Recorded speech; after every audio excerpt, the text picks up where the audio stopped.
Hello, in this video I will talk to you about sex. In this example, I'm going to call the husband Daniel, and I'm going to call the spouse, the female spouse, spouse. Daniel says, "Good morning, are you going to give me sex, please?" Spouse says, "You have 10 minutes. You have 10 minutes. The bank wants 600 a month for 3 months. The lawyer, my lawyer, is on vacation until the 9th. When are you going to move your things out of this room? I need to rent it." Daniel, help me with this. Move up and down. Now up to the left, down, up to the right. Great. Now do a circle. Great. Keep going. Do 10 circles. The spouse says,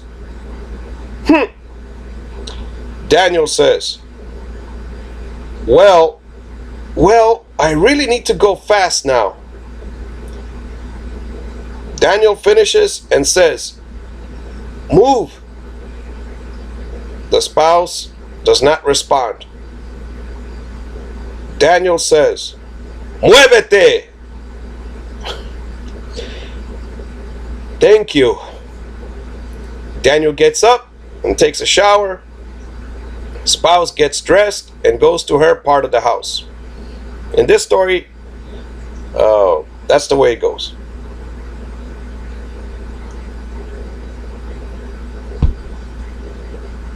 The question is, do you really need to tell somebody to move during lovemaking?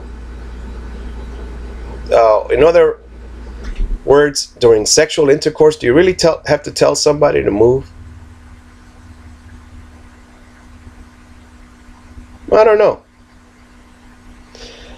All right, that was it. That was your sexual tips. The best advice I have for people: live alone. I read two on the Bible in Proverbs.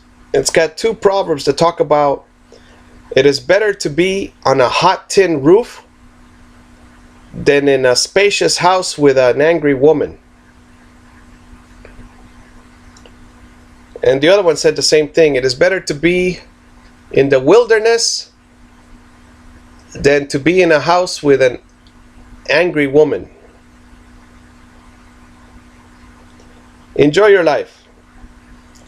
My spouse, by the way, is not angry today. Oh, definitely not today. She went to see the lawyer this morning. Was it this morning? Yeah, it was this morning. And she didn't, she found a note on the door or something. Somehow she found out that he's not there. Or maybe she went last night, but no. She gets off of work late. She's not gonna... Well, she found out somehow. But she drove over there. Oh well. Why do I not apparently care about my spouse's problems? Because it appears that I don't care about my spouse's problems, even though they affect me. Because when you're in a canoe, when one passenger stands up and starts rocking the canoe, both of you are going to hit the water soon.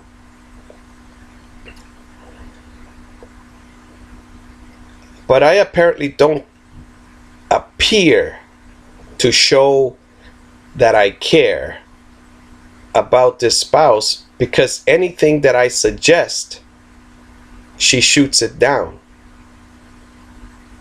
Basic things. Let's go to marriage counseling. No. Let's go to church. Well, she wants to go to her church. I said, your church is the Catholic Church. You go in, you go out. You do all of these exercises with up, down, kneel, sit down, up. And nobody reads the Bible. And there is no learning, there is no growth. I went to the Lutherans, they had coffee, donuts, they had something before, and they would discuss the scripture and talk about it. The Lutheran was very dominant by the pastor. He was the only one that gave answers. Whereas I would like to talk with the other members also.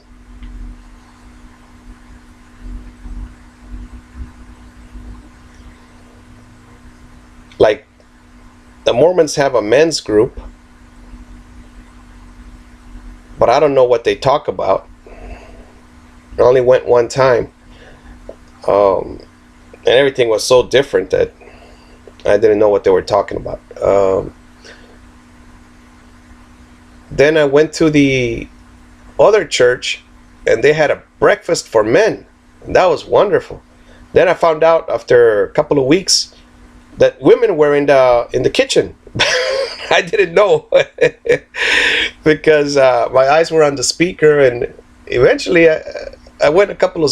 It was once a month, and after a couple of times I went, I said, well, who is making the food? You know, if all the men here are sitting down, you know. There were women in the kitchen. And I liked the conversations. However, it was basically one guy giving a speech. There is no interaction. And if I want to have a men's group, I would include the women in it, but my topics would be sex, parenting. I mean, my topics would be things that would put some people would get embarrassed about. Masturbation. I mean, my topics would just have everything in there. So most likely, I think it would be divided. But I would like to get the women's opinion about several things. Like if I say, this person, okay, this spouse doesn't move in bed. Sister, please move in bed. I mean, what would they tell? What would they advise a woman? I mean, he doesn't work. Brother, please go to work. All right, problem has been fixed. But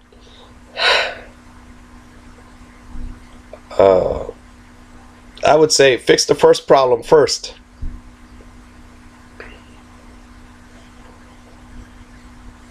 All right, so I would like to have a men's group.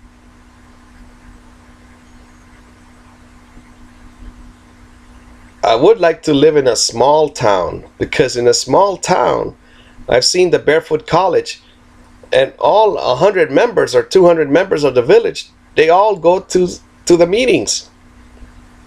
And the meetings are things like, over here we have a city government that handles the roads and electricity and things like that, water.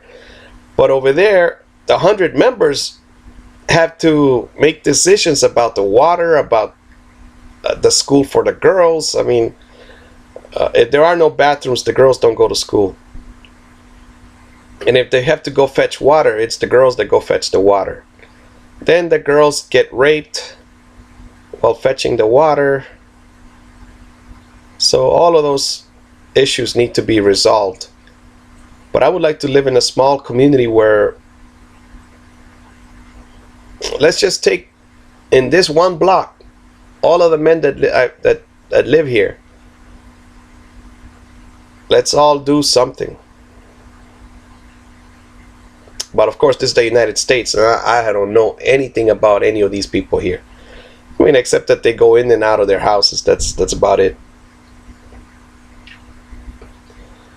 Or that, you know, basic things like this guy drives a truck and he goes to work at 7. This one has a motorcycle and he turns it on at midnight and things like that. All right, I have another one here, but I'm gonna put it in another video. I might as well put it in this one. Women, 5 things. Be respectful if you want your man to work. 2. Be great in bed and you will be rewarded. 3. Be a good listener. Don't have an automatic no, no, no. 4. Be a great cook. 5. Encourage your man and you will benefit.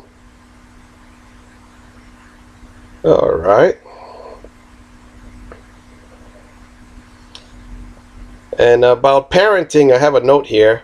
Some parents hide books from their kids, because we had one lady that bought our childcare table that we had, and she said that she had to hide the books from her daughter because her daughter already had thick glasses and wouldn't stop reading these thick books like this. So the mother hides the books from her daughter. I didn't do it. And my daughter also has glasses, not that thick yet. God willing. I told my daughter not to I told her to use audiobooks, which she does use with the Kindle, because you don't strain your eyes this way. And you need to go outside to focus on things that are far away, like the clouds, the birds. If you stay up late enough, the bats, real bats. All right, talk to you later. Enjoy your life.